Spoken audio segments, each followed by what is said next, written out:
Good morning. Welcome to the February 2026 open meeting of the Federal Communications Commission. Please rise as our tradition and join me in saying the pledge. To the flag of the United States of America and to the republic for which it stands, one nation, under God, indivisible, with liberty and justice for all.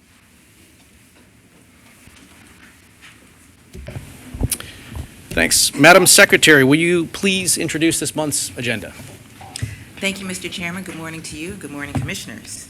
For today's meeting, you will hear 4 items for your consideration. First, you will consider a notice of proposed rulemaking seeking comment on reforms to the Lifeline program to ensure that federal dollars go to eligible Americans, enhance program integrity, and ensure that service providers comply with the Commission's rules. Second, you will consider a report in order to maximize the potential of the 900 megahertz band.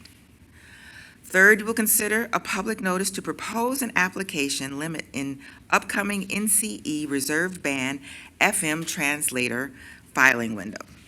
Fourth, you will consider a notice of proposed rulemaking that would seek comment on proposed reforms to intercarrier compensation, inter-exchange services, and CAF ICC support aimed at accelerating network deployment and modernization. This is your agenda for today. Today's first item is titled Strengthening the Integrity of the Lifeline Program and will be presented by the Wireline Competition Bureau. Joseph Calichon, Bureau Chief, will give the introduction.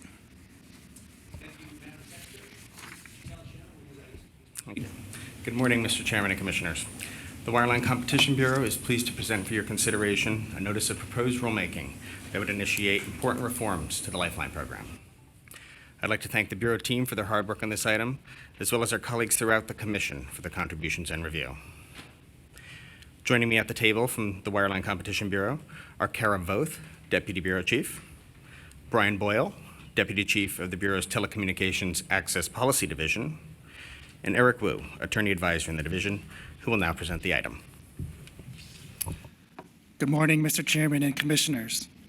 The notice of proposed rulemaking, if adopted, would seek comment on proposals to ensure that Lifeline services are used to benefit qualifying low-income Americans by classifying Lifeline as a federal public benefit under the Personal Responsibility and Work Opportunity Reconciliation Act of 1996, which would restrict the Lifeline benefit to U.S. citizens and qualified aliens.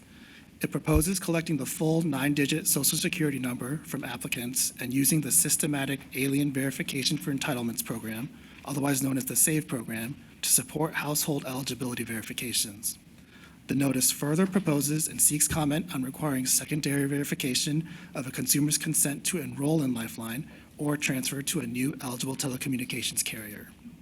Additionally, the notice seeks comment on rule changes to optimize program integrity and efficiency, including whether to continue to permit the opt-out states to use their own verification processes and whether the Commission should reduce annual reporting burdens for ETCs. Finally, the notice proposes and seeks comment on streamlining the Lifeline rules, including deleting Emergency Broadband Benefit Program and Affordable Connectivity Program rules and minimizing stakeholder confusion. The Bureau recommends adoption of this notice of proposed rulemaking and requests editorial privileges. Thank you. Thank you for the presentation. We'll now hear comments from the bench, starting with Commissioner Gomez. Today's item proposes significant changes that will unnecessarily weaken the Lifeline program and undermine its ability to ensure affordable connectivity for consumers under the guise of preventing waste, fraud, and abuse. Now, when it comes to federal funds, I strongly support improving program integrity and holding providers and administrators accountable where fraud occurs, but not at the expense of those that Lifeline is intended to serve. I refuse to support measures that erect barriers to enrollment for eligible households in ways that the record has not demonstrated are necessary. This is especially troubling because $9.25 per month is not sufficient support to begin with. Rather than nickel and diming families, we should be discussing how to expand the program and provide greater support for affordability modeled after the success of the Affordable Connectivity Program. That being said, I want to acknowledge that this item does ask some helpful questions about the IG's specific recommendations for addressing actual instances of fraud due to enrollment of deceased individuals and duplicate enrollment. Focusing on these targeted recommendations is beneficial for program integrity. I concur in part with respect to these actions in the item. I would like to acknowledge the Wireline Competition Bureau for their work on this item, and I thank the Chair's office for working with me on edits to improve the item. Now I want to turn to the item's proposals that will make it harder for low-income consumers to access Lifeline benefits. Creating enrollment barriers and otherwise paring down the program to reduce the number of eligible households to participate in the program in an effort to bring down the USF contribution factor fundamentally misunderstands and undermines compliance with Congress's direction to the FCC to provide universal service. In the 1996 Telecom Act, Congress provided the Commission with guiding principles for universal service policy. These included promoting the availability of quality services at just, reasonable, and affordable rates for all consumers, increasing access to advanced telecommunications services, and advancing the availability of such services to all consumers, including those in low-income areas. Turning our backs on low-income consumers now shows not only a defiance of Congress's mandate, but also utter disregard for the state of today's economy. Americans today are struggling to afford daily life, with nearly half the country saying groceries, utility bills, healthcare, housing, and transportation are difficult to afford. This administration's policy choices have failed across the board to deliver on the promise of affordability. This administration has made significant cuts to SNAP, Medicaid, federal work-study, and student financial aid programs. They instituted tariffs that increase grocery prices, and they are advocating for cuts to federal assistance for energy bills and rent. The proposal before us is just the next move in a systemic effort by this administration to eviscerate federal support for low-income consumers across the country. This is not a war on poverty, it's a war on the poor. Empty promises of trickle-down economics leading to marginally lower phone bills is of little comfort to households who will no longer be eligible for Lifeline support and will unequivocally face higher phone and internet bills despite already struggling to make ends meet. This is especially troubling in the wake of the lapse of funding for the Affordable Connectivity Program, which left millions of households without $30 in monthly support. In the absence of ACP, Lifeline has served as the only remaining resource for families struggling to afford connectivity. This item threatens to exacerbate the affordability issues and difficult choices that families will have to make to stay connected and will leave some families behind altogether. Aside from the direct impact on households, this item ignores the overall economic impact of failing to invest in affordability. Prioritizing affordable connectivity means investing in the next generation of Americans and ensuring they have the tools to participate in and contribute to our digital economy. As of 2024, 28 million American households did not have access to high-speed broadband, 18 million of which were not connected because they could not afford it. Broadband affordability and subsequent adoption have significant impacts on the economy.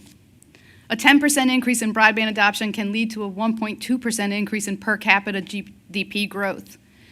The economic benefits are also visible across sectors. Telemedicine significantly reduces healthcare costs. Increased broadband access is linked to increases in lifetime earnings potential. The economic and social benefits of affordable connectivity should be part of our cost-benefit analysis when making changes to the Lifeline program. Some of the item's proposals rely on the claim that approximately 2 million individuals were unlawfully assigned Social Security numbers in 2024. However, this item does not even assert that any of those individuals were enrolled in Lifeline, whether their participation led to quantifiable losses, or explain how any of the proposed actions would address that issue. The Inspector General's findings regarding Lifeline integrity focused overwhelmingly on administrative deficiencies and provider and agent misconduct, not on subscriber eligibility. The recommendations for addressing fraud were targeted and directly related to two key issues: enrollment of deceased individuals and duplicate enrollment. The IG did not recommend raising eligibility thresholds or imposing additional burdens on consumers. Punishing eligible families fundamentally misdiagnoses the problem and risks undermining a program designed to help low-income households stay connected. Let's start with what these items proposals would do to participation in the program. Though a secondary consent verification process sounds good on paper, in practice it creates more friction in the enrollment and transfer processes. Research across public benefit programs shows that even small procedural hurdles can materially reduce participation among eligible populations, particularly among individuals with unstable housing, no pre-existing connectivity, limited digital literacy, or inconsistent device access. As of 2021, more than 33 million households qualify for Lifeline, but only 20% are enrolled. That is not evidence of rampant abuse. It is evidence of a program that is already underreaching those that Congress intended it to serve. A smaller percentage of eligible people are utilizing Lifeline compared to most other federal benefit programs. By comparison, Medicaid has a participation rate of 84%, and SNAP has a participation rate of 51%. Our response should not be to make enrollment in Lifeline even more difficult for consumers. The proposal to turn the one per household eligibility threshold into a one per residence requirement is cruel and punitive. It reflects a lack of knowledge about the experience of being poor. Rather than going after administrative deficiencies and provider misconduct, it focuses on narrowing eligibility and reducing the number of households participating in the program. At a time when homelessness has hit a record high, this policy is all the more concerning. Government entities like the Social Security Administration have made accommodations to ensure unhoused individuals and those without a stable address can still receive benefits. Instead of modernizing the Lifeline program to provide similar assistance to people who need it most, the FCC proposes to reduce eligibility for those who live in multi-generational or multi-family households, have addresses on tribal lands, live in group homes, or are unhoused.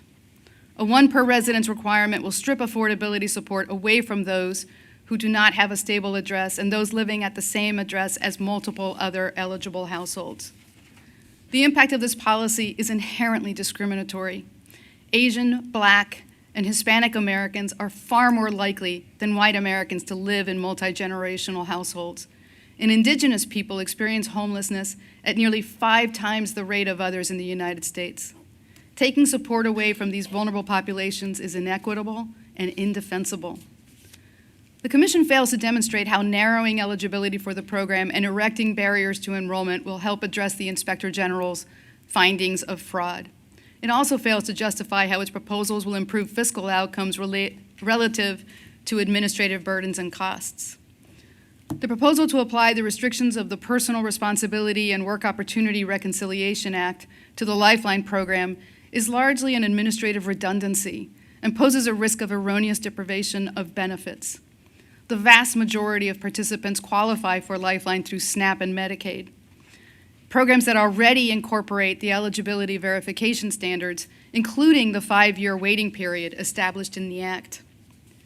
The item proposes using scarce universal service dollars to pay to use the DHS systematic alien verification for entitlements database to verify the eligibility of legal immigrants, duplicating the verification carried out by other programs through which consumers qualify for Lifeline.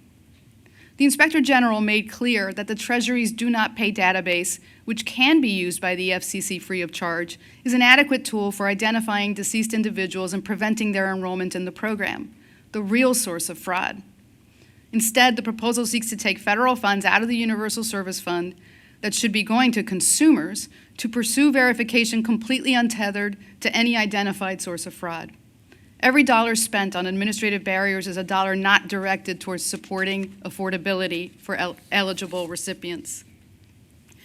In addition to creating a costly and administratively burdensome redundant effort, the use of DHS's SAVE database is highly concerning because the database itself has serious integrity issues. A recent report by ProPublica and the Texas Tribune found that the SAVE database flagged citizens as non-citizens at an alarming rate.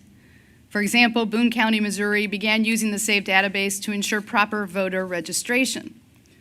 Local government officials have found that the SAVE database has out-of-date immigration information and often misidentifies citizens as non-citizens.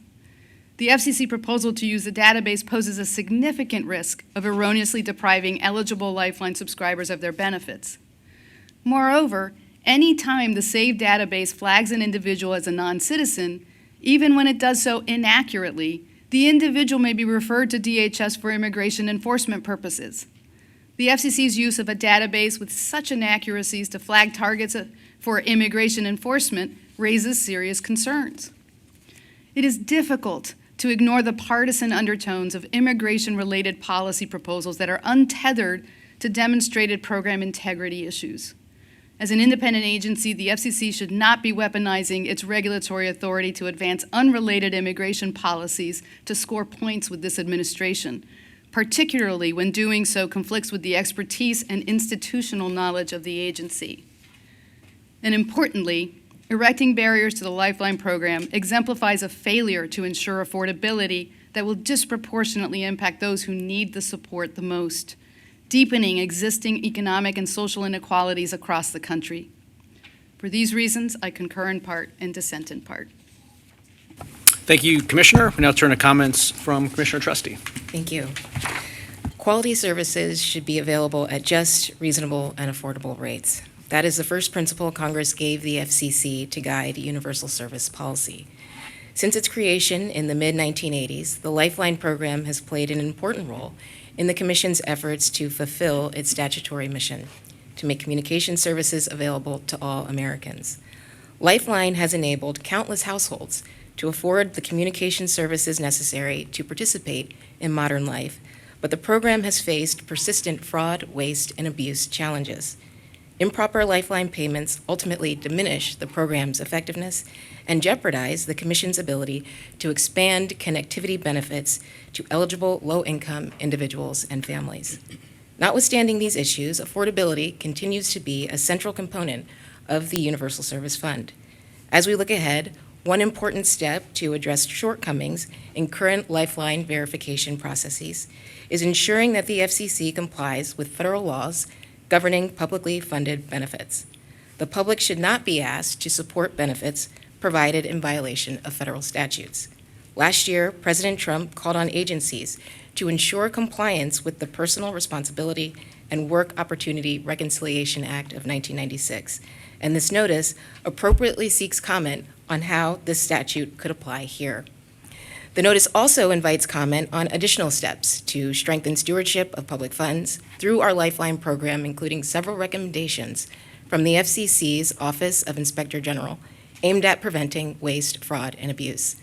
I welcome stakeholder input as well on alternative approaches informed by practical experience with the Lifeline program that could target these objectives more efficiently and more effectively. It's now been 30 years since the 1996 Act directed the FCC to ensure that quality services should be available at just, reasonable, and affordable rates.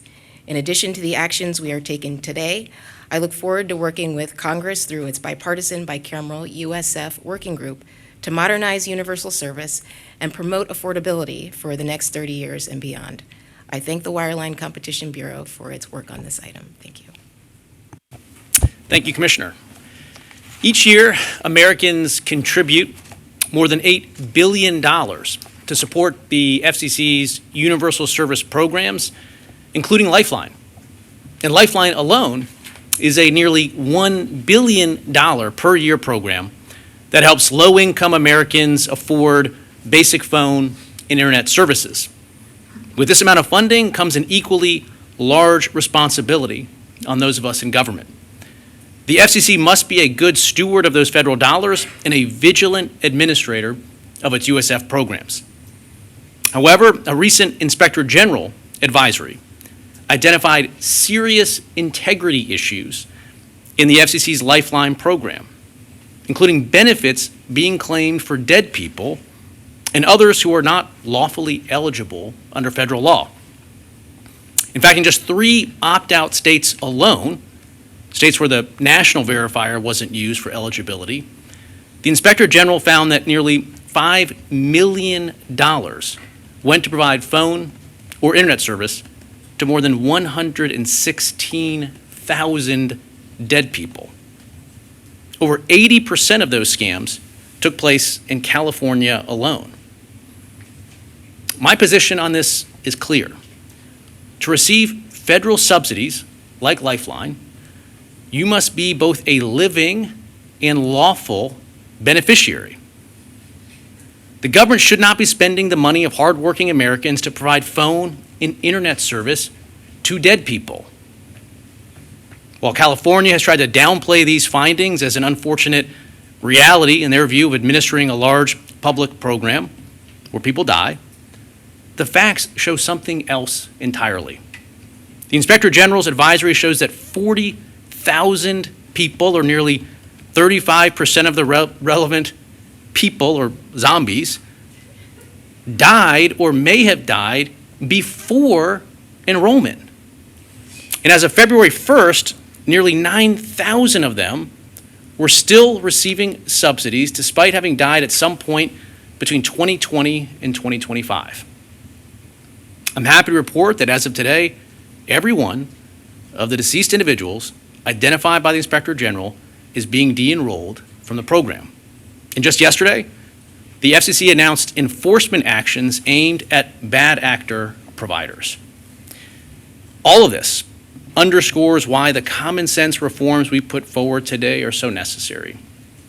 Indeed, if adopted, these program changes would strengthen eligibility verification, close loopholes identified by the Inspector General, and restore confidence in Lifeline so that the program can deliver for the families that Congress and the FCC have long intended to benefit. For all their great work, I'd like to thank the Bureau team that worked on this, including Mike Alonzo, Brian Boyle, Denise Golumbowski, Sam Lewis, Ashley Tyson, Eric Wu, Kara Voth, Milena Barzilia, Joseph Calichone, Andrea Kelly, and Steve Feccarata. Thank you for your hard work, and thanks as well to the Inspector General and her team for compiling the important advisory that we are acting on today. With that, we will turn to a vote from the Commission. Commissioner Gomez? Concur in part and dissent in part. Commissioner Trusty? Approve. The chair votes to approve. The item is adopted with editorial privileges as requested. Madam Secretary, will you please announce the next item on today's agenda?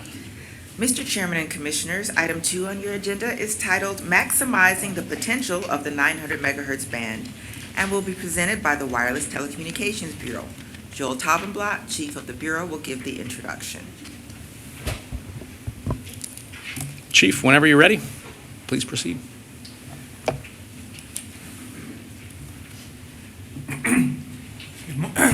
Good morning, Mr. Chairman and Commissioners. The Wireless Telecommunications Bureau is pleased to present for your consideration a draft report and order that continues the Commission's efforts to make all 10 megahertz of the 900 megahertz band available for broadband use. I would like to thank the WTB team for their hard work, as well as our colleagues in OET, OEA, OGC, and other bureaus and offices. With me at the table are Jessica Quinley, Assistant Bureau Chief of the Wireless Bureau, and Alice Cothey and Morgan Mendenhall, Attorney Advisors in the Mobility Division of the Wireless Bureau. And Morgan will present the item this morning. Good morning, Mr. Chairman. Good morning, Commissioners. This report and order would remove regulatory barriers to unleash the full potential of the 900 megahertz band to support broadband use across all 10 megahertz of the band via paired 5x5 megahertz broadband licenses. If adopted, this report and order would expand access to 900 megahertz spectrum for utilities, critical infrastructure, and other enterprises for private wireless broadband deployments that drive innovation and stimulate the American economy. By taking this action, the Commission would enable 900 megahertz users to increase their broadband capacity for more advanced and robust communication networks nationwide, allowing for grid modernization, real-time operational improvements, and continued safety innovation. In 2020, the Commission realigned the band to allow for paired 3 megahertz broadband licenses while accommodating incumbent narrowband licensees. This market-driven transition is ongoing and powered by private negotiations between narrowband incumbents and incoming broadband licensees. This report order follows a similar framework, establishing a largely voluntary transition to 5x5 megahertz broadband on a county-by-county basis at a pace that best supports 900 megahertz users' operations. This item's rules for 5x5 megahertz licenses generally mirror 3x3 megahertz broadband, providing efficiency and certainty. The Bureau recommends adoption of this item and requests editorial privileges for technical and conforming edits. Thank you. Thank you, Morgan, for the presentation. We'll now hear comments from the bench, starting with Commissioner Gomez. Thank you. Demand for wireless connectivity continues to grow. That's an understatement. And one of those areas of growth is private wireless networks. These networks are being set up to serve enterprise, utilities, and critical infrastructure. Now, as the FCC assesses spectrum use and considers ways on how best to utilize this finite resource, we stay tuned to the opportunities to respond to demand. And that's exactly what we do in today's 900 megahertz order. Today, we expand the use of the 900 megahertz band to meet the demand of private wireless network use. We previously took action on this band to allow licenses to provide broadband service while maintaining the continuation of narrowband operations. And today, we allow a new type of license to broadband services in this band, for broadband services in this band, that will support industries that drive our economy while maintaining rules that protect current operations in and around the band. Thus, we choose both flexible spectrum use and economic prosperity. I want to thank the Wireless Telecommunication Bureau and everyone that worked on this for your creative work on this order. Thank you, Commissioner. Now hear from Commissioner Trusty. Thank you. Traveling across the country over the past 8 months, I have seen firsthand the many ways in which spectrum policy is profoundly shaping the U.S. economy and, in turn, the daily lives of American consumers. That impact extends to perhaps less visible but critically important sectors, including energy. Over the past year, policymakers have focused on unleashing domestic energy production to ensure affordable, reliable energy for American families and businesses. Realizing the full potential or promise of energy independence, however, requires an electric grid that can deliver power safely, securely, and reliably. Today's item helps bring utility operations into the digital age by updating the regulatory framework in the 900 megahertz band. This will enable more intensive broadband use by utilities and other critical infrastructure providers. This action builds on modernization efforts that began during President Trump's first administration, which permitted broadband deployment in 3x3 megahertz segments through a voluntary, market-driven exchange process. Today, we take the next step by making the full 10 megahertz available for broadband deployment. This progress is significant. The 900 megahertz band provides vital spectrum access for utilities, critical infrastructure, and other business enterprises that have begun deploying private LTE and 5G networks over the past 6 years. These private broadband networks can enable smart metering, grid modernization, enhanced security and resilience, and the more precise delivery of essential electric, gas, and water services to all Americans. The record in this proceeding makes clear that utilities and critical infrastructure providers need additional spectrum and broadband access to expand current upgrades, harness emerging technologies, and support future applications. Importantly, this report and order allows the market to determine the highest and best use of the 900 megahertz band. Recognizing that narrowband operations remain essential for some users, the item relies on voluntary negotiations and market-based transactions to enable broadband deployment on a county-by-county basis. I expect these negotiations to proceed in good faith so that incumbents are made whole when relocating and the substantial benefits of broadband can be realized by prospective licensees. I thank the Wireless Bureau for your thoughtful work on this item. Thank you, Commissioners. Restoring America's leadership in wireless is a key pillar of our Build America agenda. And when it comes to spectrum, we're executing on a two-pronged play to advance connectivity for every community in the country. Spectrum auctions are the first prong of our play. Thanks to President Trump, the FCC has its auction authority back, plus an 800 megahertz spectrum pipeline. And we've been making significant progress on these auctions. Last November, we advanced a proposal to auction a large swath of mid-band spectrum in the upper C-band, and work streams on additional auctions are active across the administration. Meanwhile, just a few months from now, we're set to auction AWS-3 spectrum that reaches hundreds of markets nationwide. As for the second prong, the FCC has been very active over the last year in facilitating secondary market transactions that allow competitors to put spectrum to higher and more productive uses. As a result, we're already seeing previously fallow spectrum loaded up with traffic. This is increasing speeds for consumers and coverage for Americans while driving down prices.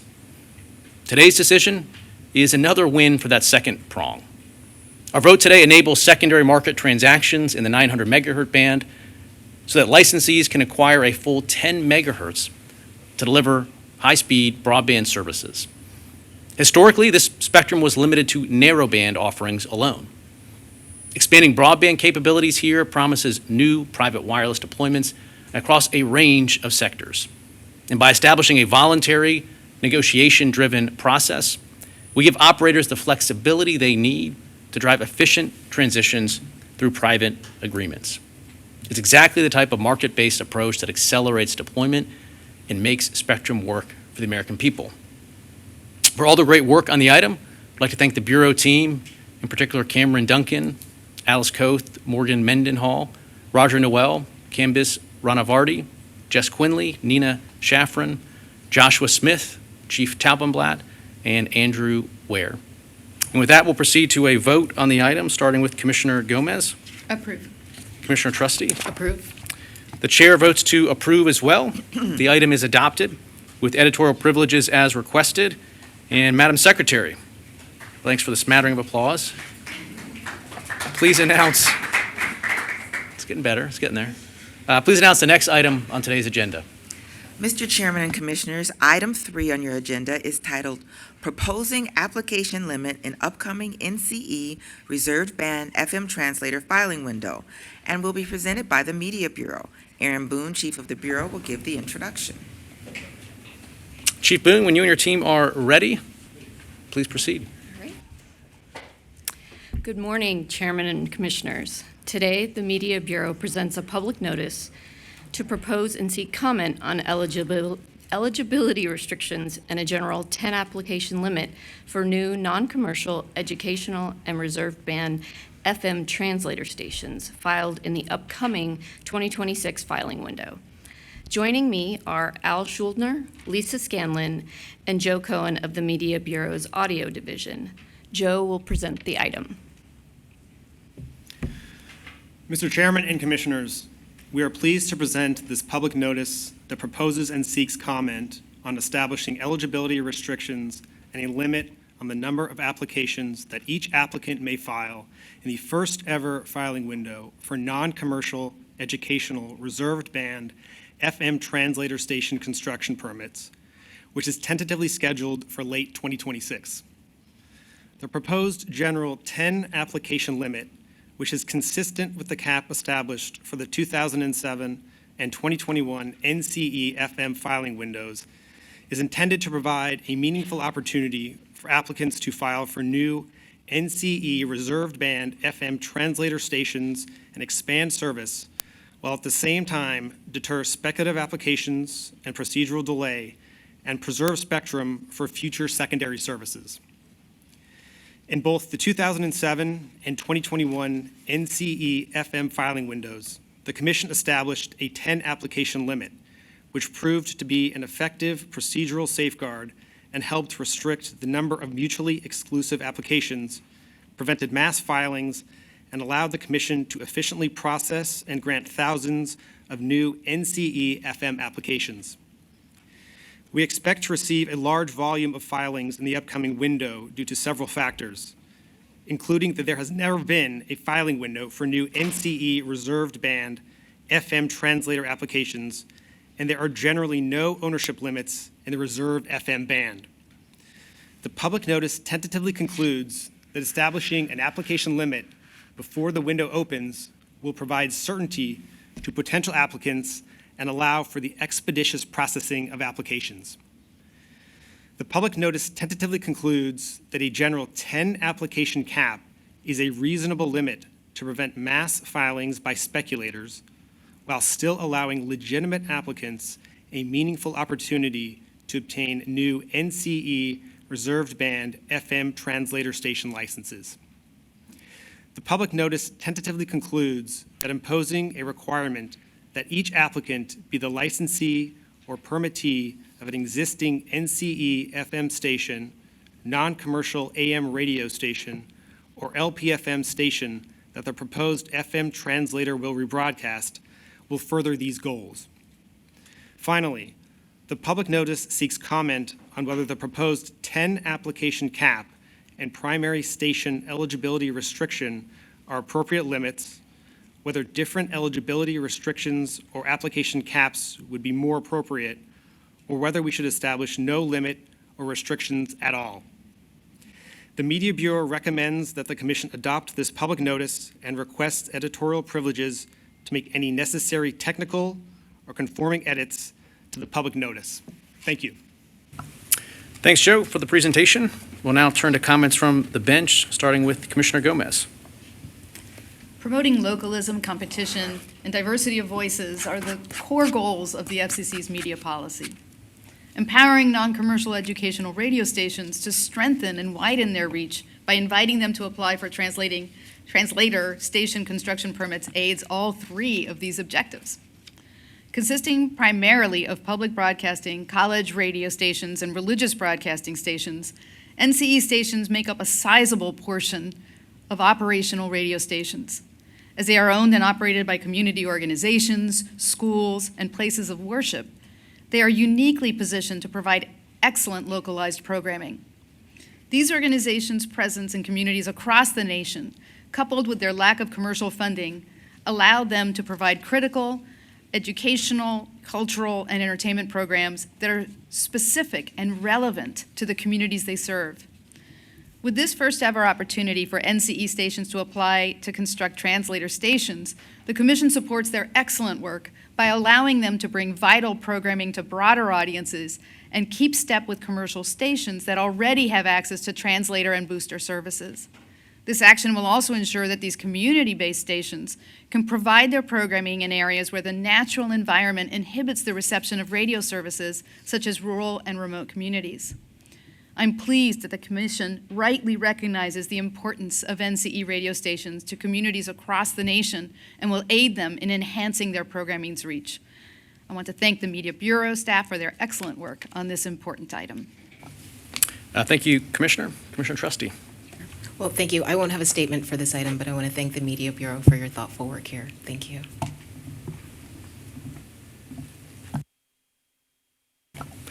Today, we take steps to launch the first ever filing window for FM translator stations in the band reserved for non-commercial radio service. The FM translator service was created over 50 years ago, but this window will mark the first opportunity for non-commercial FM, LPFM, and AM stations to obtain new FM translator stations. This will particularly benefit educational broadcasters to allow them to extend the programming their stations provide to the public and reach remote, rural, and underserved communities.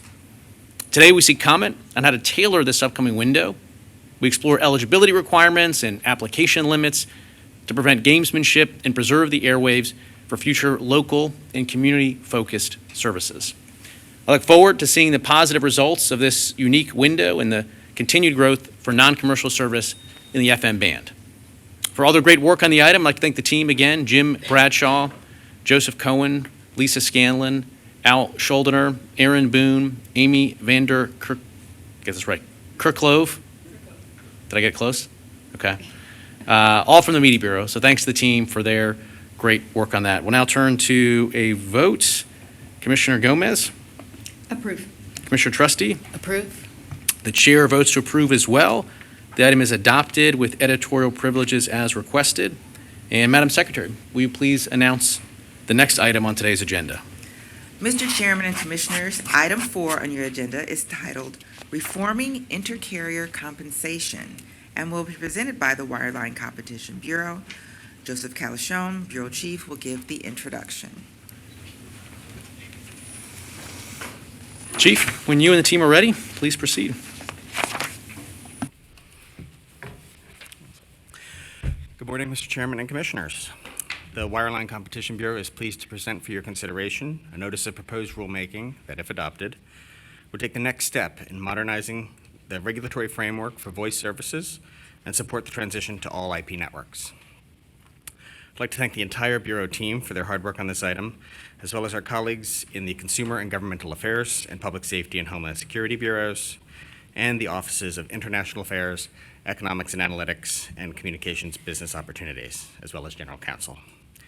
Seated at the table with me are Allison Baker, Associate Bureau Chief, Lynn Engeldow, Chief of the Bureau's Pricing Policy Division, Irina Osaskov and Eric Raven-Hansen, Assistant Chiefs in the Division, Chris Coves, Associate Chief in the Division, and Arthur Lechtman, Attorney Advisor in the Office of International Affairs.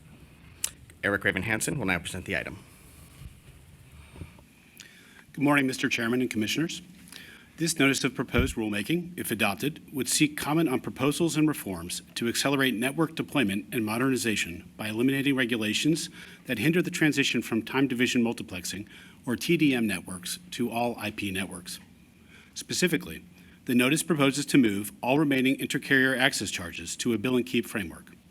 In addition, the notice would propose and seek comment on eliminating ex-ante pricing regulation and on de-tariffing end-user charges. It would also seek comment on eliminating regulations that would no longer be necessary after these transitions complete, and on sunsetting legacy interstate and international long-distance carrier obligations and reporting requirements that are no longer relevant in today's communications marketplace. Likewise, the notice would seek comment on phasing out Connect America Fund intercarrier compensation universal service support after the transition to bill and keep is complete, thereby ensuring that carriers have sufficient resources to successfully transition to bill and keep and IP networks. The Bureau recommends adoption of the item and requests editorial privileges. Thanks. Thank you for the presentation. We'll now hear comments from the bench, starting with Commissioner Gomez. Today, we continue our work to modernize our communications framework by considering how best to complete the transition from legacy intercarrier compensation systems to a full bill and keep model. For years, we have encouraged providers to invest in faster, more resilient networks.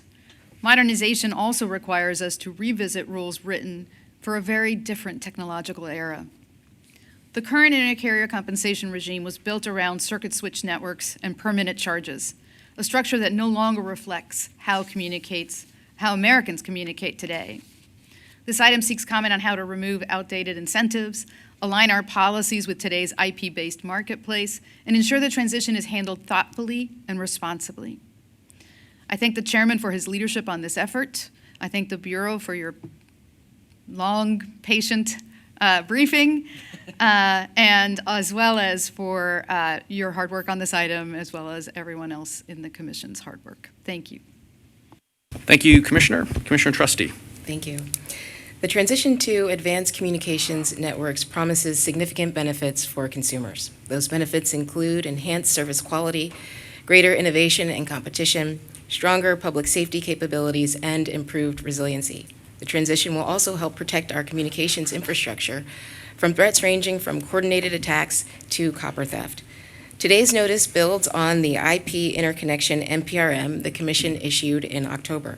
Taken together, these proceedings position the FCC to address several key aspects of IP interconnection, from the governing policy framework to technological solutions to elements of the cost recovery framework in an all-IP environment. Clear guidance in these areas through coordinated action in those and other proceedings will be essential to sustain continued network investment throughout the IP transition. I'm pleased to see this item build on lessons learned from prior reforms. The Commission's adoption of bill and keep for many forms of intercarrier compensation provides important context for the proposals here. Likewise, the FCC's substantial deregulation of the domestic long-distance market suggests it is appropriate to consider whether any remaining requirements should be eliminated and whether similar deregulation should extend to international long distance. Another important lesson learned from past reforms is the value of industry collaboration. Industry participants are often best positioned to understand the operational and competitive realities on the ground.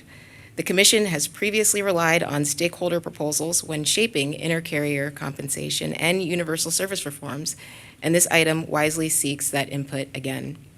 In particular, in all of our proceedings addressing the IP transition, I welcome industry proposals that help the Commission thoughtfully implement reforms needed to facilitate technological and marketplace evolution while fully accounting for our universal service responsibilities. Where the Commission relies on networks to meet our universal service goals, it's important to ensure that the move to advanced networks does not inadvertently undermine connectivity or affordability. Advancing the transition to IP-based networks is a vital step toward restoring U.S. leadership in next-generation communications technologies. By working together, we can ensure this transition is both smooth and timely. I thank the Wireline Competition Bureau for its hard work on this item, and thanks to OIA as well. Thank you, Commissioners. Completing the transition to all IP networks will unlock real benefits for consumers. It will mean more investment in next-gen networks. It will mean more effective solutions to combat illegal robocalls. It will mean modern, competitive technologies instead of slow, legacy networks built for a bygone era. But for too long, outdated regulatory frameworks have skewed market incentives and slowed down the IP transition. It's time to remove these barriers and pave the way for new deployments. Today's item keeps this momentum going by exploring how we can reform legacy intercarrier compensation rules and eliminate regulatory obligations that just don't make sense anymore. At the same time, we know this transition can't be sloppy or rushed. As reflected in the item we're voting on today, the Commission will be moving forward in this proceeding in a thoughtful way, mindful of the complex issues, transition timelines, and paramount connectivity goals. That's why we're inviting meaningful collaboration from industry, our federal partners, and consumer groups on how to move the remaining pieces of intercarrier access and related rules to a bill and keep approach in a smart, practical way. Bottom line, we want to finish the job and do it right. I'd like to thank the team again for all their great work on another item, getting us one step closer to that goal. Thanks to Chief Calashone, Allison Baker, Lynn Ingledow, Irina Asoskov, Christopher Coves, Eric Raven Hansen, Peter Bean, Marvin Sachs, Simon Soleimani, Shabir Hamid, and Sarah Ramju from the Wireline Bureau, as well as Richard Kwiatkowski from OEA, Melina Barzilay from OGC, and then Denise Koka, Arthur Leckman, Brendan Villanueva, and David Kretsch from OIA for all their hard work. It was a joint item, to be sure. And with that, we'll proceed to a vote on the item, starting with Commissioner Gomez. Approve. Commissioner Trustee? Approve. The chair votes to approve as well. The item is adopted with editorial privileges as requested.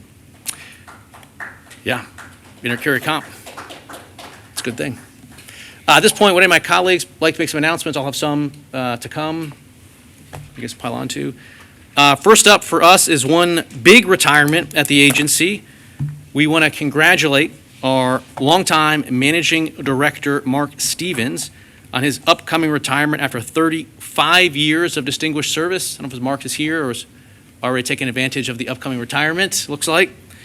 Over his tenure, Mark oversaw the agency's budget, HR, contracts, IT, facilities, security, document distribution, basically keeping the commission running smoothly through busy periods, as well as probably too many shutdowns as well. After serving in the U.S. Navy, Mark joined the FCC in 1991, later becoming the chief financial officer of the agency in 2007, before managing director in 2016. His many honors include the FCBA Excellence in Government Award and the FCC's own Meritorious and Distinguished Service Medal. So we want to thank Mark for his leadership and his dedication to the FCC over all those many years and wish him the very best in his retirement. With Mark leaving, there are big shoes to fill, and thankfully we are turning to Dan Daly, who will serve as the new managing director succeeding Mark. With 2 decades of leadership experience already in the Office of Managing Director, Dan has served as Senior Counsel for Financial Operations, Chief of Staff, and most recently, Deputy Managing Director. Dan brings deep expertise and commitment to the Managing Director position. He brings his expertise and a proven ability to manage the Commission's complex operations. So we are really looking forward to Dan filling those shoes in and picking up right where Mark have left off. Finally today, the passing of one of our really beloved and former FCC colleagues. We're saddened to announce the passing of Julie Veach, someone who made a truly lasting impact on this agency, on the communications bar, and frankly, on the American people more broadly. Julie is someone that I first met when I joined the FCC all the way back in 2012. She was already Deputy General Counsel at the time. She then moved on to become Wireline Bureau Chief, and she's one of those rare people that you encounter in this bar and probably in life, who was brilliant, who was kind, who was always had time to sort of ask you how you were doing and find a personal moment, and made such a tremendous impact on the work of this building. As indicated, she served here for more than 14 years, including as Chief of the Wireline Bureau, Deputy General Counsel, before becoming a partner at HWG. She helped shape foundational broadband and universal service policies and was widely admired for her intellect, her integrity, and most importantly, I think, as a generosity as a mentor. We extend our condolences to her husband who's here, Roger, to her 2 kids, Lewis and Kobe, who I had the chance to speak with briefly before the meeting, and they are real stars and talented kids, and so much to be proud of right there. And so just want to thank all of you for remembering Julie, thank her for all of her contributions, and thank her family for what an incredible contribution she's had for so many people. So thanks. With that, what do my colleagues? Thank you. Anything else to add? Great. Okay, with that, Madam Secretary, will you please announce the next date for the Commission's monthly agenda meeting? The next agenda meeting of the Federal Communications Commission is Thursday, March 26, 2026. Until then, we stand adjourned.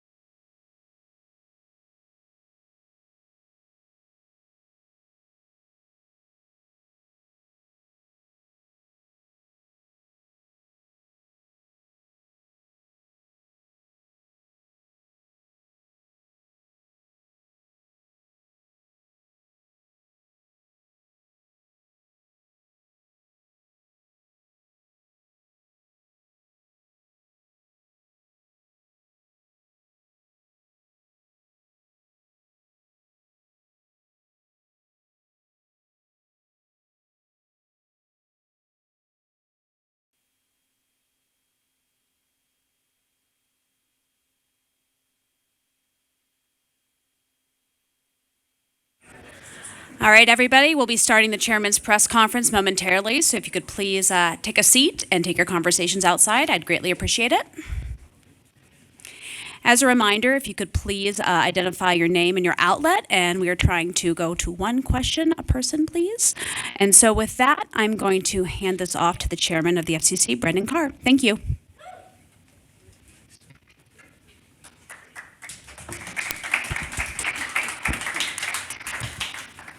Thanks. It's great to be back here at the podium. It feels like a shorter break between open meetings, at least much shorter than we had over the New Year's.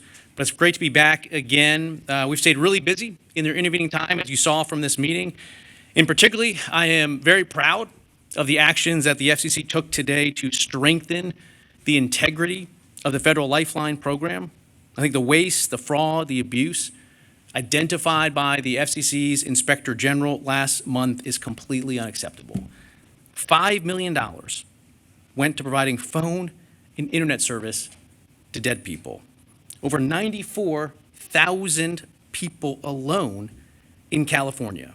That's over 80% of all the scams identified in the Inspector General report came out of California. As I said in my statement this morning, the government should not be spending the money of hardworking Americans to pay for phone and internet service for dead people.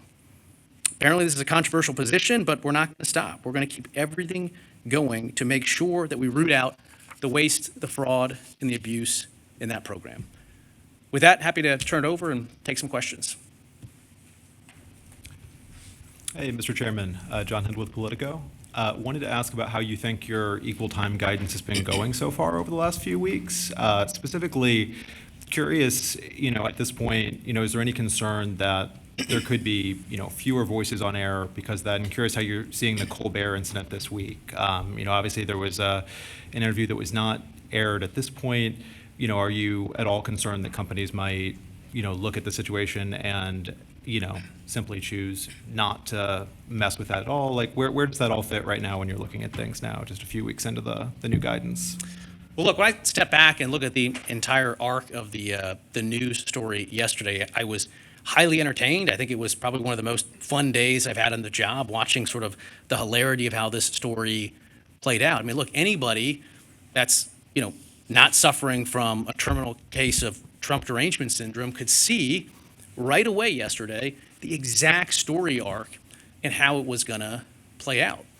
You had a Democrat candidate who understood the way that the news media works, and he took advantage of all of your sort of prior conceptions to run a hoax, apparently for the purpose of raising money and getting clicks. And the news media played right into it. I think yesterday was a perfect encapsulation of why the American people have more trust in gas station sushi than they do in the national news media. And this was very plainly an effort ginned up to get clicks and to raise money. And you guys ate it up like slop. And when it was pointed out that the facts were completely different than what the fake news media was running with, nobody did like an about face and did a fact correction. They just pivoted and moved away. And again, I think this is why the American people simply don't trust the news media anymore. As Jasmine Crockett herself came out yesterday afternoon and said, there was no censorship by the government here. What she said was a reflection of what CBS itself had said, which they advised Colbert, there's lots of ways you can do this, including having all the legally qualified candidates on. But for some reason, they chose not to do this. Congress passed the equal time provision for a very specific reason. They didn't want the media elites in Hollywood and New York to put their thumb on the scale and pick the winners and losers in primaries and general elections. That's the whole point. And I get it that people may not like that, but that's the law that Congress passed. At the end of the day, this is about empowering individual people to vote and decide for themselves who they want to represent them. The whole idea here is more speech, not less. You can have more candidates on. There is zero censorship with the equal time provision. It's about empowering people. But again, there was one partisan candidate who fed this slop to the mainstream national news media, and you guys ran for it with hours. And I was just laughing because I was watching, and it was clear that this story is going to turn at some point, and the truth is going to come out. But I thought it was just interesting to observe as sort of a microcosm of the lack of trust in the media. Jeremy Barr from The Guardian, 14-part question. Just really quickly, the first one, has the FCC opened a probe into The View over the equal time rule and potential violations because of Tellerico's interview earlier this month? Yes, the FCC has an enforcement action underway on that, and we're taking a look at it. Okay. On the Colbert matter, is your take that basically any time Colbert or The View or Kimmel has a politician on, that the equal time rule applies, or does it depend on the content of the interview? If Colbert, sort of acts like David Muir and does a very straight interview, does it still apply, or is it just your contention that these shows are political shows and therefore they'd have to have the other candidates on? And what do you think about the argument that, there's a logistical issue here, that if you have one candidate on, having to have on like 7 other primary candidates would make it impossible to even have candidates on at all. Is there a reasonable concern that this would make it sort of unwieldy to be able to have politicians on these shows? Well, look, I think, Colbert is no David Muir. I think that's sort of obvious. The general rule as passed by Congress is the equal time provision. If you're going to have a legally qualified candidate on, you have to give comparable time and airtime to all other legally qualified candidates, and we're going to apply that law. They have not come forward with a petition trying to determine whether they can satisfy the exception to that, which is for bona fide news. Again, if anybody wants to file a petition with the FCC to qualify for the bona fide news exception, they can do that. But neither Disney on The View nor the Colbert Show have come forward with a filing seeking or showing and demonstrating that they qualify for the bona fide news exception, and they're welcome to do that, but they haven't done that yet. Matt Daneman, Communications Daily. Just one question. IP transition-wise, to shift topics for 1 second, beyond the pair of proceedings the FCC has now, do you anticipate, are there other areas of IP transition that the FCC anticipates doing action on with NPRMs and proceedings this year? Are there still areas where the agency, beyond those two proceedings, where the agency can incentivize IP transition? Yeah, look, to do the IP transition right, you've got to do probably 30 plus things right. And we're doing that. You can see it in some of our accessibility rulemakings where we're making sure that we're transitioning programs to an IP future. You can see it in the items today with intercarrier compensation. So again, there's a range of things we have to do right. We've probably got underway the vast majority of what we need to do in terms of proceedings, but there's still maybe another couple ones where we have to complete the transition in an individual area. Yeah. Chairman Ted Johnson from Deadline. Two very related questions. Apologies, but why do you not have the same concern about broadcast talk radio as broadcast TV talk shows? For example, Sean Hannity's show featured Ken Paxton in December. And the other question is, how is the FCC assessing whether a candidate appearance on a talk show is motivated by partisan purposes? Well, look, the equal time rule applies to all broadcasters. The particular equal time notice that we put out walked through a number of precedents that applied in the TV context where we had seen that it appeared that programmers were either overreading or misreading some of the case law on the equal time rule as it applies to broadcast TV. We haven't seen the same issues on the radio side, but the equal time rule is going to apply to broadcast across the board, and we'll take a look at anything that arises at the end of the day. And then the question just about how you, in the guidance that actually mentioned, you will assess whether a candidate appearance on a talk show is motivated by partisan purposes. What criteria are you setting? Could that mean even a talk show host giving money to a political candidate in the past or hosting a fundraiser? Yeah, it's possible. All that could be relevant. The idea of being animated by a partisan political motivation is something that's been established in the FCC's case law on equal time for decades. And there's various different ways through discovery, other actions that you can suss that out. People can come forward with their own showings in a petition for declaratory ruling, but this is something that will be explored. It's part of the FCC's case law.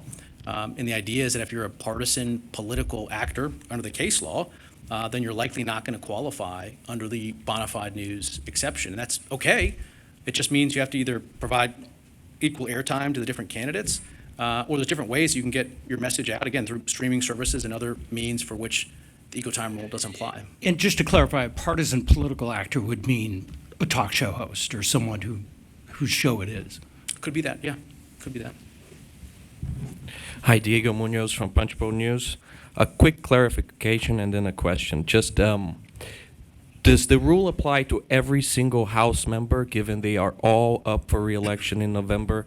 And if a late-night show or a morning show wants to interview one of them, they'll have to interview their competitors?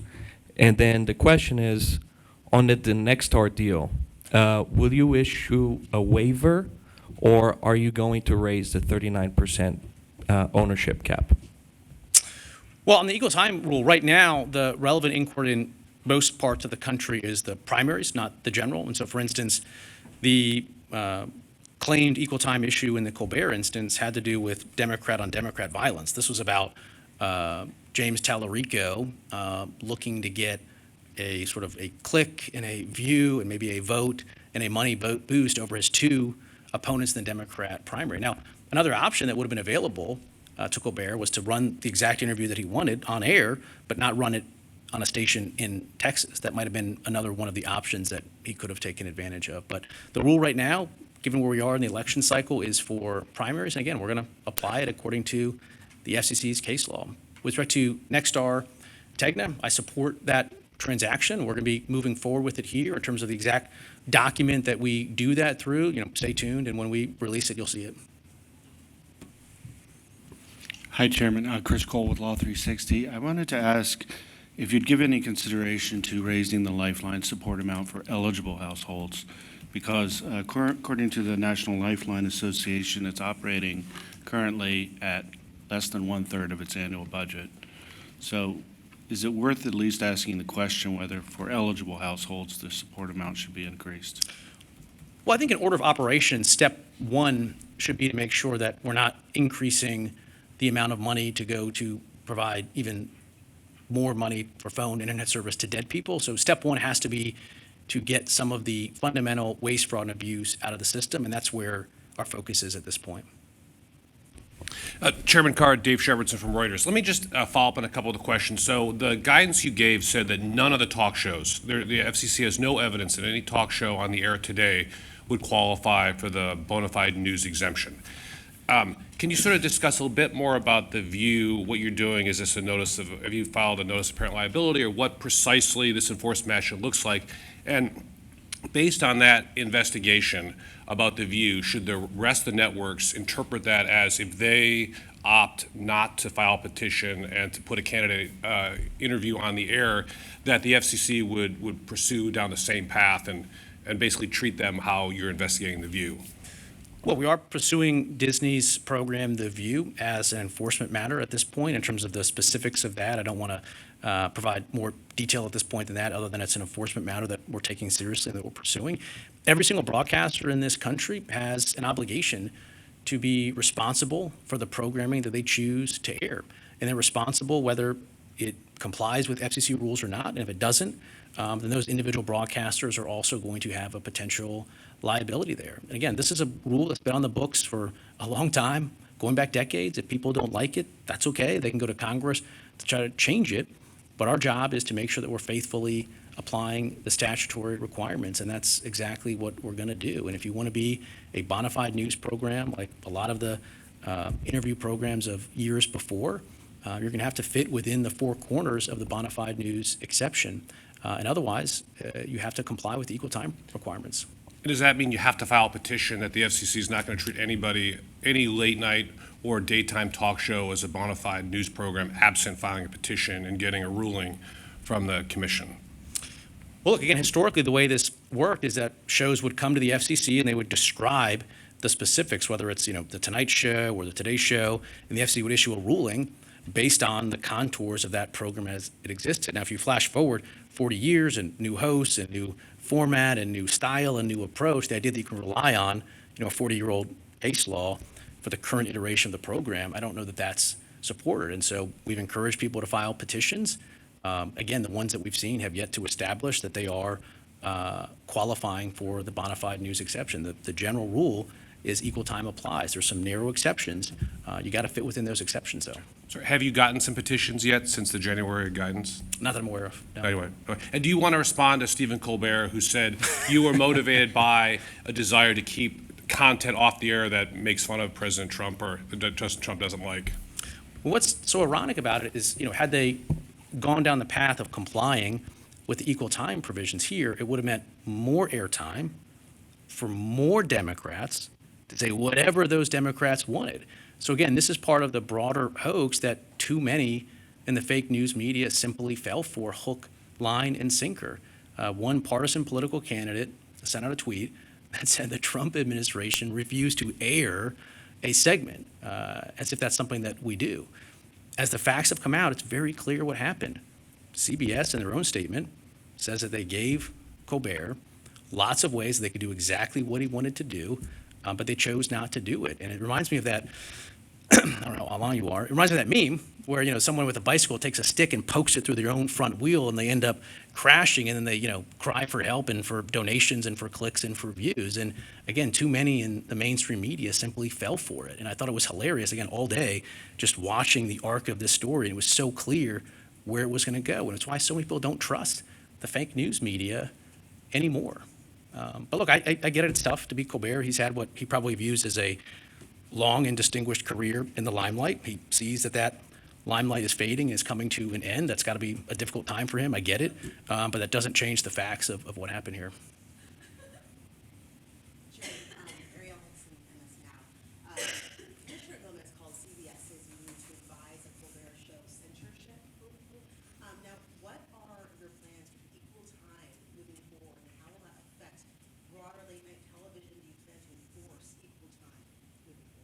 We do plan to enforce it. I mean, look, again, the facts here are very clear.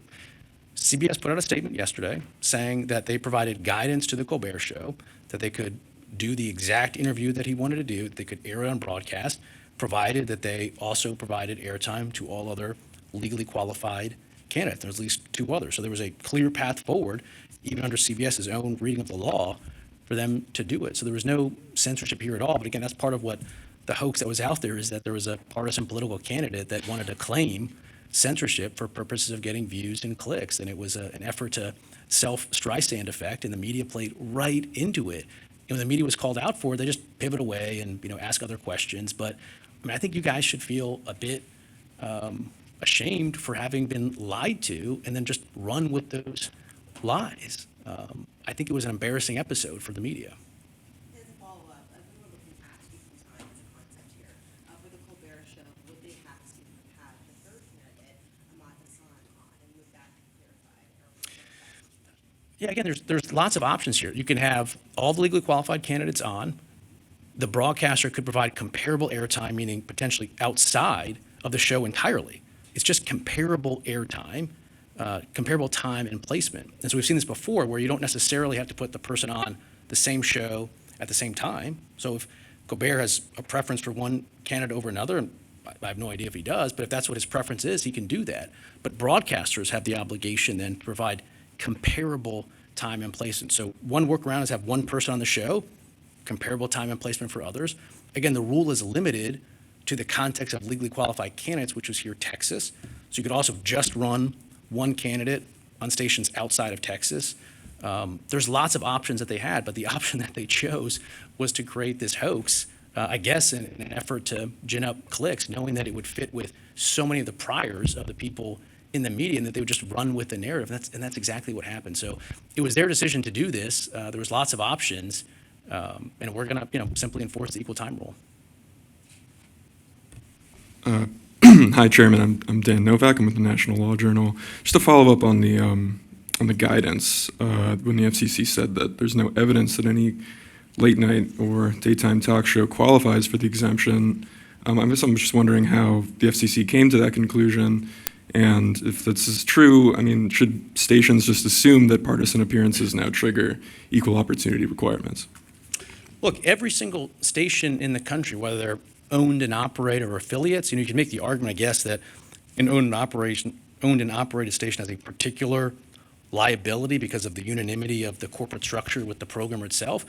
But our law is very clear. If you're an independent affiliate and you're running one of these programs, it is your responsibility as a licensee, as an affiliate, to make sure that you're complying with regulations. So if you see that there's a legally qualified candidate on a program that you've aired, the law says you need to quickly file a notice in your political file that this appearance took place, and then legally qualified candidates have the opportunity to seek it out. But again, the way it works is you file the notice and someone can seek it out. It doesn't require the candidate to seek it out. So this could also end in a way in which you make the required filing, no one takes advantage of the offer for you to get comparable placement and time, and it ends there. But the issue so far is you've had these appearances without that filing going in. So, great. Thanks all, appreciate it.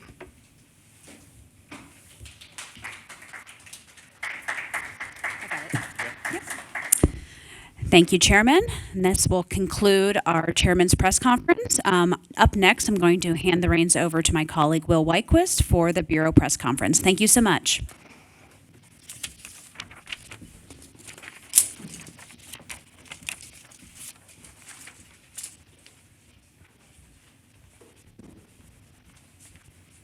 Thank you, Katie. So next, we're going to be doing the Bureau press conference.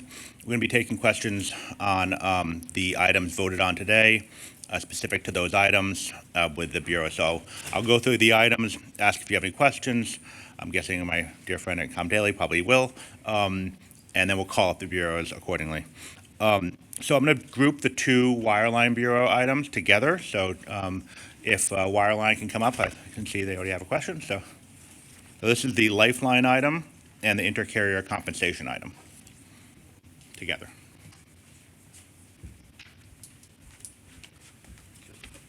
Hi, Matt.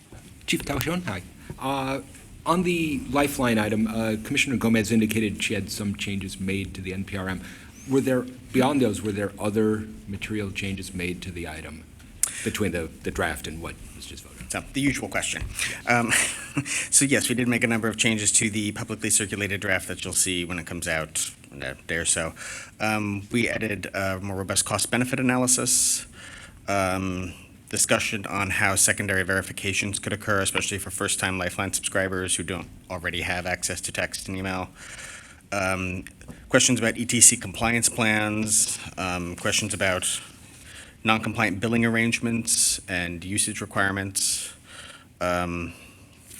as well as updates to the proposed deletions under the delete proceeding that is ongoing, removing ACP rules, EBB rules. That's mostly it. And then same question, IP transition-wise, anything material? For that, we updated the total CAF ICC disbursements based on the recently released USF monitoring report. Clarified the scope of carriers to which the long-distance proposals would apply, and further discuss the interplay between the proposals in this notice and our universal service principles. Any other questions on these items? Thanks. Thank you. So next up, we have questions for the Wireless Bureau. I assume the 900 megahertz item.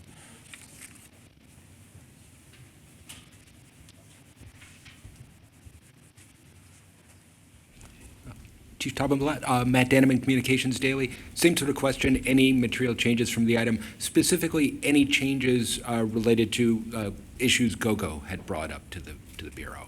Thank you. Yeah, so GoGo had filed an ex parte, and we did have some clarifying language that we added to the item with respect to our expectations for coexistence between the 5x5 broadband licensees and adjacent band licensees. Beyond that, I don't think there were any changes to the item. Questions on this item? Hi, Chief. Chris Cole with Law 360. Same question, but with respect to the American Association of Railroads. They had made numerous filings in this proceeding. Same question in terms of were there Changes in that you circulation? made, to incorporate changes that they had requested. I don't think anything since circulation. So yeah, I mean, I think they certainly made a number of filings that we consider in the context of putting together the original draft that came out on circulation. But I don't think there were any changes with respect to those filings in the time from circulation draft to adoption. Okay, thank you. Any other questions on this item? Great, thank you. Okay, thanks, Will. Last but certainly not least, Media Bureau. If Aaron and all are here, it's the NCE item.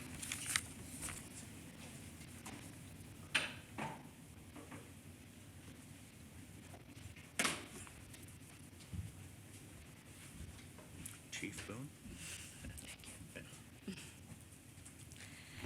I know he's going to have a question for me.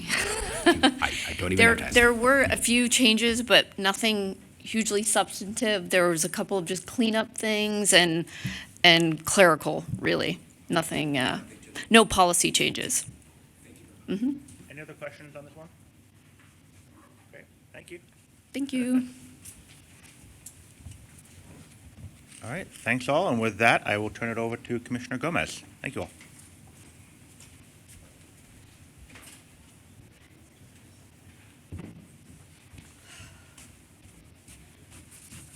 Good morning. Last time I stood before you, I said this FCC has transformed into a political arm of this administration. In the weeks since, that has only become clearer.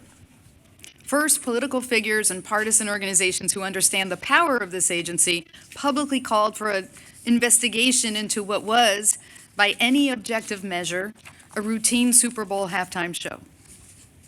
They spread misinformation about the lyrics and content in an effort to get this FCC to launch yet another baseless inquiry targeting perceived government critics. When I learned that the FCC had requested transcripts of the performance from NBC, I requested them as well. As the only native Spanish-speaking commissioner at this agency, I reviewed them carefully. And I found no violation of our rules and no justification for harassing broadcasters over a standard live performance. Then this week, The Late Show claimed that CBS declined to air a candidate interview as a result of political pressure from this FCC. While we don't know yet if the FCC had a direct role in this matter, I'd like to remind you all that we would not be in this situation had the agency not issued misleading guidance meant to intimidate these shows from airing newsworthy interviews. Let me be clear. This agency has no lawful authority to lean on broadcasters or to create an atmosphere where they feel they have to pull back from lawful speech. And when companies decide to step back from airing newsworthy content because of that pressure, it does real damage to public trust and to the First Amendment principles we are sworn to uphold. For months, we've seen this FCC decry the politicization of media, yet it weaponizes the power of this agency for entirely political purposes. And what's lost under this new and extreme direction is its focus on consumers. Under the guise of combating waste, fraud, and abuse, the Commission today voted to open a proceeding that threatens to weaken the Lifeline program, which is one of the last remaining tools to help low-income families afford connectivity. Instead of expanding access at a time of real affordability challenges, this proposal erects new barriers, risks reducing participation in the program, and will ultimately raise phone and internet costs for the very households Congress directed us to lawfully serve. We are seeing this pattern across the administration. Cuts to SNAP, cuts to Medicaid, cuts to rental and energy assistance, a callous lack of regard for the loss of affordable connectivity, and now barriers to Lifeline. This is not a war on poverty, it's a war on the poor. And here's what it means. It means higher bills for families who are already struggling. It means fewer households connected to jobs, to education, and to health care. It means this agency is turning away from its statutory mission of ensuring universal service. It doesn't have to be this way. This could have been a bipartisan victory for real good governance. As I said in my statement, I support seeking comment on ways to combat fraudulent behavior by companies, but not while also making it harder for eligible subscribers to participate in the program. The FCC should be defending free expression and protecting consumers. Instead, it is drifting further into political theater while working families pay the price. That is not the role of an independent agency, and it is not a direction we should accept. Thank you, and I'm happy to answer your questions.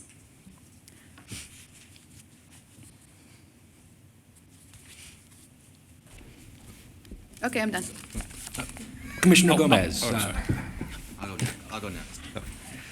Matt Daneman, Communications Daily. Do you anticipate that you and the other commissioners will be voting on Nexstar Tegna? Do you think this will be handled at the Bureau level? Do you have any sense which way the wind blows?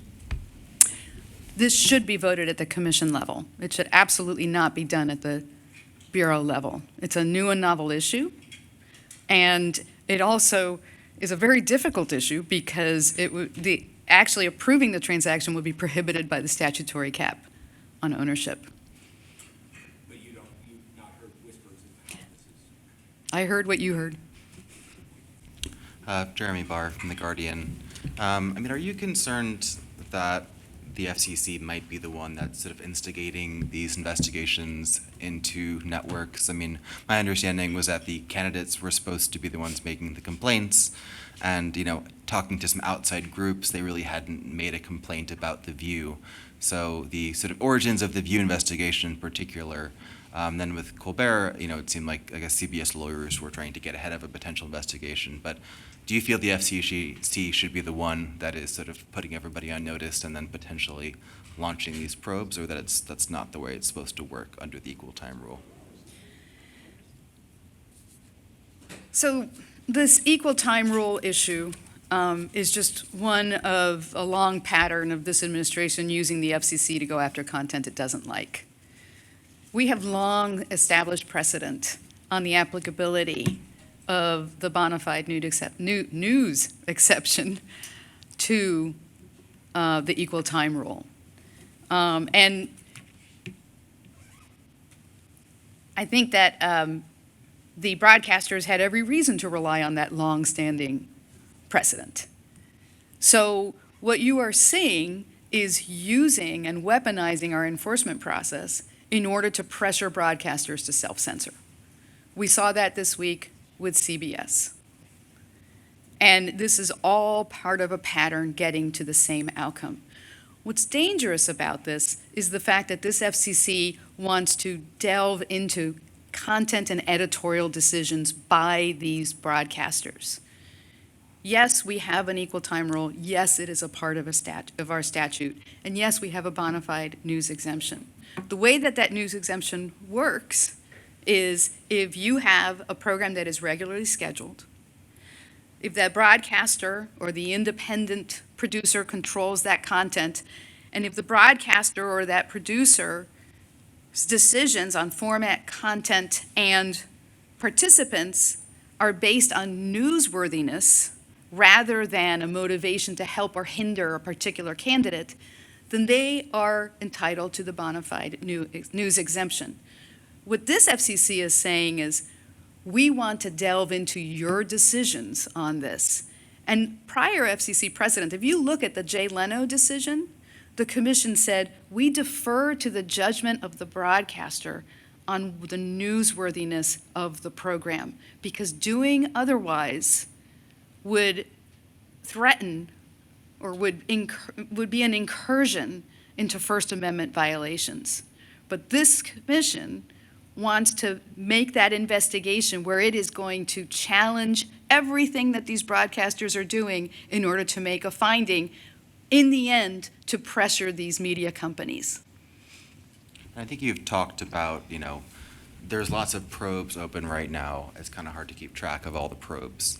Do you feel like that's part of the strategy is the threatening probes, but not necessarily kind of seeing action from those probes? I do think that the threats are the point, the harassment is the point, because the commission is not going to survive appeal if it actually takes action against these broadcasters, because what it's doing is a violation of the First Amendment. So keeping everybody on their toes, forcing them to pay for lawyers, forcing them to respond to agency inquiries, it's all a part of the ultimate goal of bringing these broadcasters to heel. And we are seeing that, because now we are seeing that a program that most likely has a bona fide news exemption, again, it's contextual, and you have to look at the individual circumstances. But nevertheless, they've self-censored. I know there's a factual dispute between the broadcaster and the host of the program, who are saying two different things, but in the end, they're both saying the same thing. We are concerned about this new thing with the FCC and the equal time rule, whether it was a complete bar from airing the program or it was a advice to comply with the rule. Right there, you are seeing self-censorship, that is what the goal of this administration is. I could go on. Commissioner Ted Johnson from Deadline. Two questions. One is, the chairman just described the Colbert-Tallarico incident as a hoax. What is your reaction to that? And also, on another matter, the Nexstar Tegna deal, the chairman just said that he supports it. What do you think about him, I guess, rendering a judgment on this merger before the FCC review has actually been completed? As I mentioned, we have a factual dispute between the CBS and Colbert, the show itself. I don't think this FCC has made a finding about which of those factual disputes is actually correct, which of those facts under dispute is correct. With regard to the Nexstar Tegna proceeding,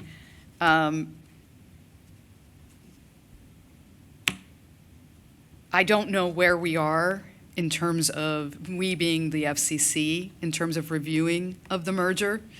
I have made myself very clear that I don't see how this FCC can approve the merger without violating the statute, our Communications Act. So I will see what comes, but my fundamental premise or desire is that this be done at the commission level and not hidden at the bureau level. Thank you. Hi, Commissioner Diego Muñoz from Punchbowl. Hi, Diego Muñoz. ¿Cómo estás? Bien. Muy bien, gracias. So I want to ask, what is your response to those who are saying, if Colbert had interviewed Tallarico by himself without airing the other candidates just days before the early voting starts in that race, wouldn't the show be giving that candidate an unfair advantage in that race? And then a second question on the Tegna Nexstar deal. What precedent would it open if the commission issued just a waiver to that transaction and not tackled the cap directly?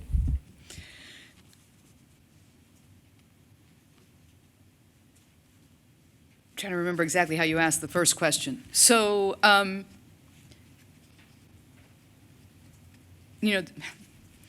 let's start with the commission has had the equal time rule, and the statute has had the equal time rule for a long time. Let's level set on that. And nothing really has changed since the commission adopted rules, since it's been taking its precedential actions. So under current precedent, what we have is the news exemption that applies to organizations that find that what they are doing is newsworthy. That was what the Leno case was all about. It was all about Arnold Schwarzenegger going on Leno and a competing candidate saying that he deserved equal time. Now, as our rules call for, that competing candidate came to the FCC and said, I've been denied equal time. And the FCC made a finding in that case, and it went through its analysis. And it said, yeah, Jay Leno is friends with Arnold Schwarzenegger. That's immaterial. The broadcaster determined that this was newsworthy, and it was newsworthy for a lot of reasons, one of them, that it's Arnold Schwarzenegger. So, I'm looking at our precedent and how this all applies. But one thing I want to make clear, it is true, say the commission says, you know what, we're going to change our rules, and we're going to say that you have to be 60 minutes to qualify for the news exemption, and everyone else has to give equal time. What does that really mean? Let's talk about what happened with the NBC case that is still an open investigation of Kamala Harris going on Saturday Night Live. Saturday Night Live had Kamala Harris on for 2 minutes. Now, that was not actually an interview. It was a skit. So NBC did what it was supposed to do under the equal time rules. And the Trump campaign asked for equal time, and they got it. They got a minute at NASCAR, they got a minute at a football game. I would argue he probably got more audience reach through those 2 minutes than Saturday Night Live. But that is how the rules work. So the consequence, I want to keep just saying this, the threat, the environment, the fear is what is this administration is looking for. Because what you see when you look at the actual application of the equal time rule is really not that big of a deal. So let's focus on the big picture of the pattern of what we've seen under this administration when we talk about these issues.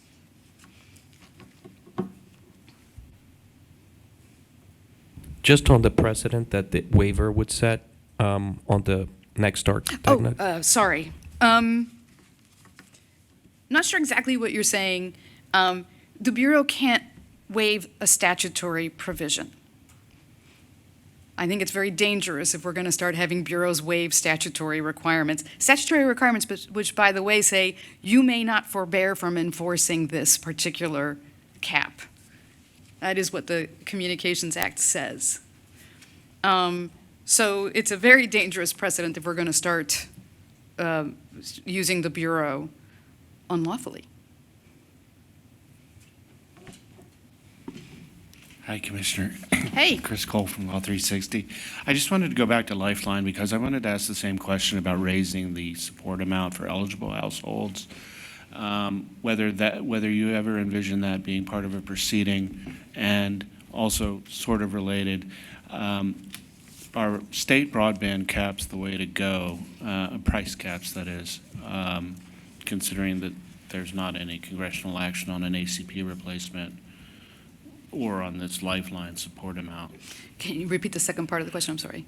That there's no congressional action on an ACP replacement or a change in the Lifeline support amount. Yeah. I would have supported including a question in the draft NPRM about whether we should increase the support amount. I would have also asked, what else can we do to improve the provision of service to eligible subscribers? But I was unable to get that edit into the draft. With regard to congressional action, we still have the bipartisan bicameral working group. I am truly hopeful that they will come up with with changes to the statute that will enable us to have a program more like the Affordable Connectivity Program, which was our most successful program in tackling the affordability challenges in our digital divide. Thanks, Commissioner. Dave Shepardson from Reuters. I wanted to ask you a technical question about the view and whether the FCC, what authority it has to investigate, right? I mean, so under Section 315, is it required that an opposing candidate file within 7 days? I mean, does the FCC have independent authority to take action against, for alleged equal time violations absent a candidate complaint? And I wanted to pose the same question I asked the chairman, which is, if you're CBS or NBC and you see that the View, is now subject to this investigation based on the interview, do you think the rest of the broadcasters should interpret that as, if there are any interviews with qualified candidates going forward, that they should expect the same type of investigation from the commission? So I don't know what we are investigating with regard to the View. And you're right, the way that the rules work is a qualified candidate requests equal time. If they are denied that, they can come and they can file a complaint with the commission. So I don't know what violation of our rules is being alleged, because again, I don't know anything about this investigation. What's clear to me is that this commission really wants to delve into editorial decisions by the broadcasters. This invitation to file petitions for declaratory ruling that would say, here we think that this program is newsworthy and that it is not driven to favor or harm any one potential candidate. I don't know why I keep saying client. Candidate, I think is really troublesome. That is really asking to meddle into broadcasters' editorial decisions. And that is something the commission has avoided doing in the past. It has had to rule on these complaints, and it has done so, but it has really tried not to get into second-guessing good faith, reasonable editorial decisions of whether something is newsworthy or not. Instead, what you are seeing is advice from counsel, either, depending on who you believe, don't air it because it'll trigger the equal time rule, or it triggers the equal time rule. Can I just ask, following up on Ted's question earlier about AM radio, and and so how do you think the commission should apply, this equal time philosophy to qualified candidate interviews on AM radio, for example, right? Do you think, is there a legal basis to treat sort of AM radio stations differently in terms of how you interpret whether they meet the bona fide news exemption versus, say, a daytime or nighttime TV program? No, the equal time rules apply equally across broadcasters and radio. And we should apply them equally across broadcasters and radio. And we should respect the First Amendment across broadcasters on radio. There's plenty of content on radio I'm not particularly fond of, but that's why I don't listen to it. I have plenty of other outlets I can go to. Okay. Thank you.